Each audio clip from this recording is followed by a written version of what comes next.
Ask me the hard-hitting questions.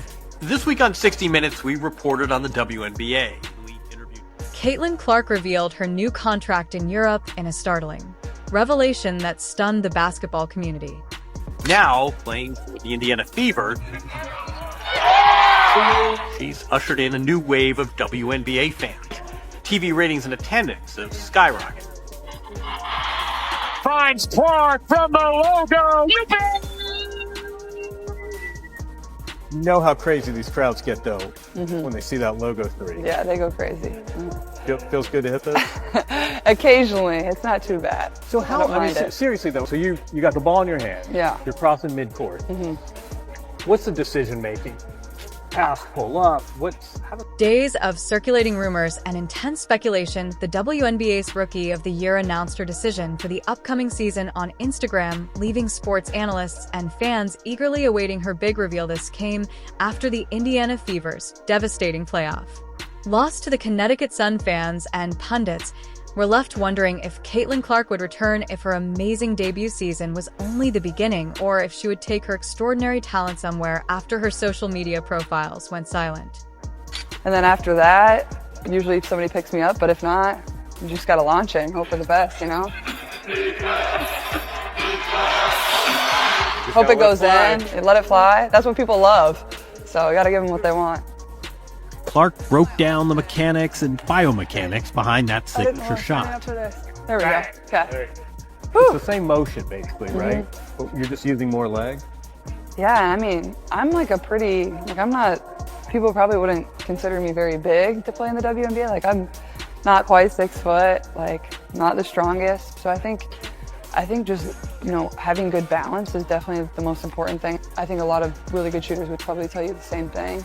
But yeah, using your legs, like, it can't be all upper body, it's gotta be your legs, so. With an emotional Instagram post reflecting on her first season, the Indiana Fever star broke her silence a few days ago. Her comments were full of gratitude, sending shockwaves around the WNBA every day and adding to the suspense.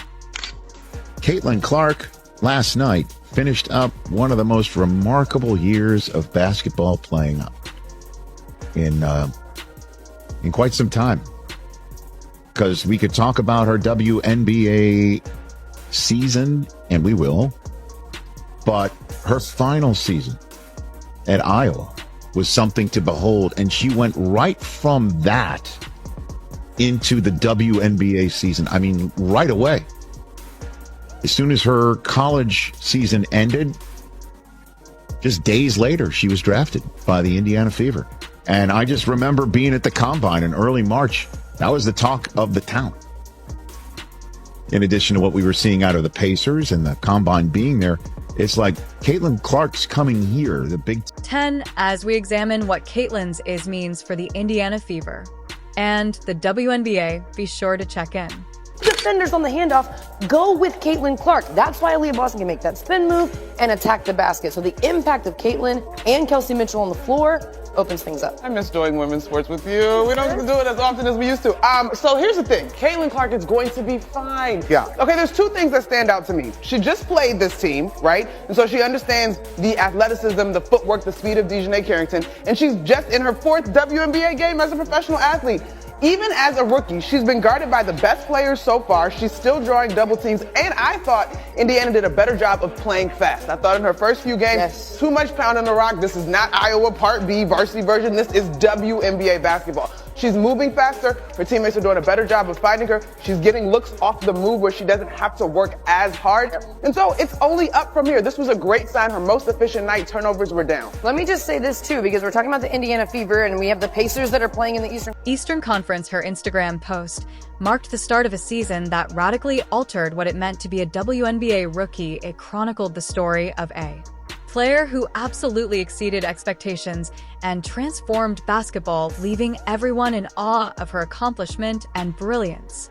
ESPN are showing the game last night in which the Fever got swept by the Connecticut Sun last night.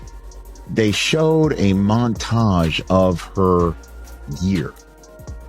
And they showed a montage of her year when she passed Pistol Pete Maravich. She owns the record for most points scored men's and women's Division I. And she set every record you possibly can set for Iowa, for women's basketball. As I think back on the previous year, or my life, I'm incredibly grateful I'll see you all in year 2.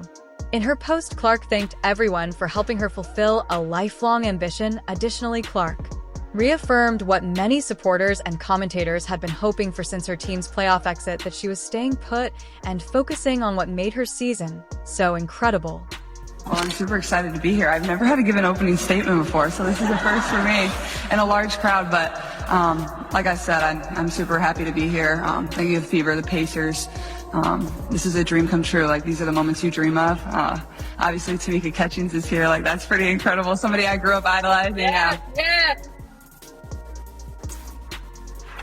But like I said, after I got drafted, like, I can't think of a better place for myself to start my career. A place that loves basketball, supports women's basketball, and an organization that really does things the right way, has championship pedigree. So I'm just very thankful that they have a belief in me. And obviously my parents are here today. My 2 brothers aren't here. My little brother had to go back to school. He actually missed his flight out of New York City after the draft. So I think he did it on purpose, but thankful for them, and, you know, couldn't be happier to be here. So thank all of you for coming. And Caitlin Clark shattered an astonishing 62 records in her rookie season, showcasing her legendary influence on the game and confirming her status as a force to be reckoned with in basketball. However, her impact on the game went beyond simply breaking records. Hi, Caitlin. Greg Doyle, Indy Star. Real quick, let me do this. You like that? I like that you're here. I like that you're here. I do that at my family after every game, so. Okay, well, let's start doing it to me and we'll get along just fine. So, question is, you didn't have to turn pro. I kind of thought you would no matter what, but how much did Indiana have the number 1 overall pick because of the things you said and the driving distance to Iowa, just everything? I'm just wondering what role that might have played.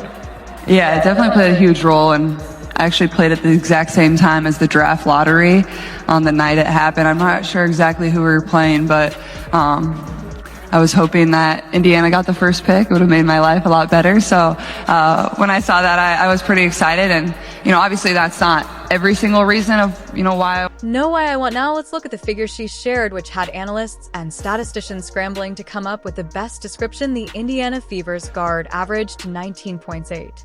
For assists, 6 rebounds, and 3 steals per contest. Her 337 assists set a new record for the most in a single season, demonstrating her ability to inspire the players around her. However, Caitlin Clark's 19 assists at the end of a single game further demonstrated her exceptional vision and playmaking abilities. She also set the rookie record for 2 triple-doubles, something no rookie had ever done before. In other words, Caitlin Clark turned the league into her own playground, and her influence went beyond the numbers. A welcome addition to the struggling Indiana Fever squad was Clark.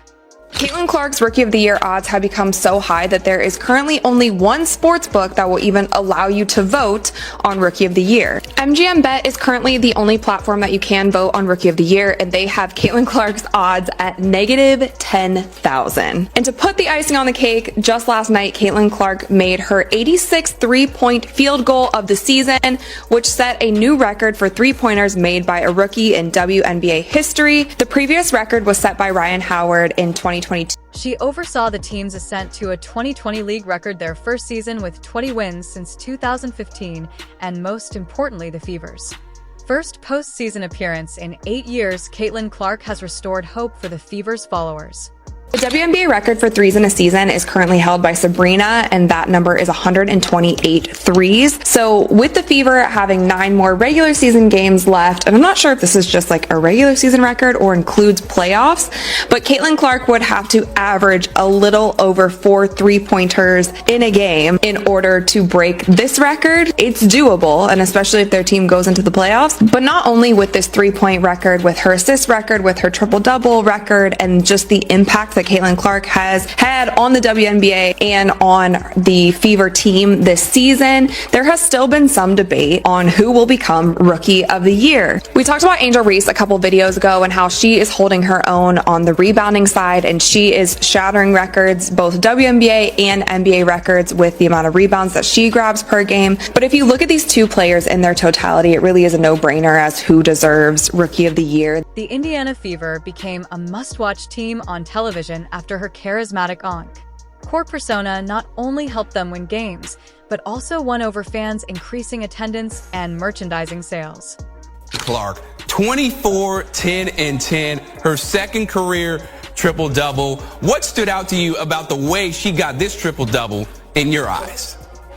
For me, what I liked from Clark and quite honestly the Indiana Fever team is that even though they entered halftime with 11 turnovers, they were able to get that composure back, and they actually turned over Los Angeles, the Sparks, more turnovers than they had. So I love the composure that we're seeing. I love that this is a team that's still growing, and I think they're starting to figure out who their players are, who their go-to players are. Even when you have an Odyssey Sims that drops 20 points for a Sparks team that, has been struggling this season, Indiana found a way to win. They found their composure throughout this game, and I think that bodes well for them, knowing that they already punched their ticket to the playoffs. Opening up the court in ways that defenses couldn't stop and giving them opportunities to score points, Clark showed in practically every game that she could assist others.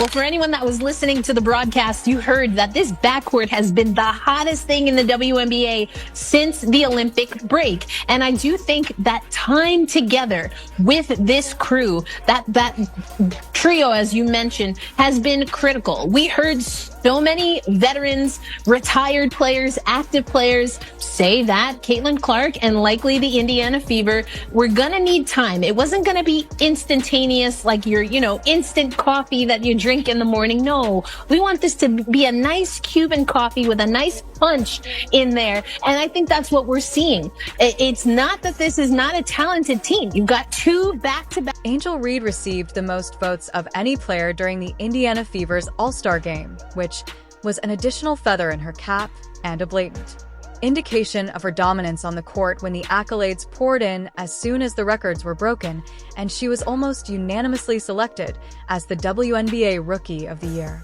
When Ryan Ruocco said, Caitlin Clark is possessed, I was like, yeah, that sounds about right. At times, she was unconscious. For me, watching that game, it's one of those games where you can't even be mad. Like, you can't even be mad at Caitlin Clark. You can't hate on her. You can't say anything negative about the way she performed. There's not one thing you could take away from that and be like, oh, she was this, or oh, she didn't do that. She checked every single box. That's why Kim Mulkey hugged her so aggressively at the end of the game, because it's like, dang, you did great. I can't stand it, but I love you for it. Like, Kim Mulkey even gave her an aggressive hug when the game is over. That's how you know it was real. You know how you dap somebody up just aggressively because you're like, yeah, that was great. I can't stand you for it, but I can't say anything bad about it. She was poised. She was under control.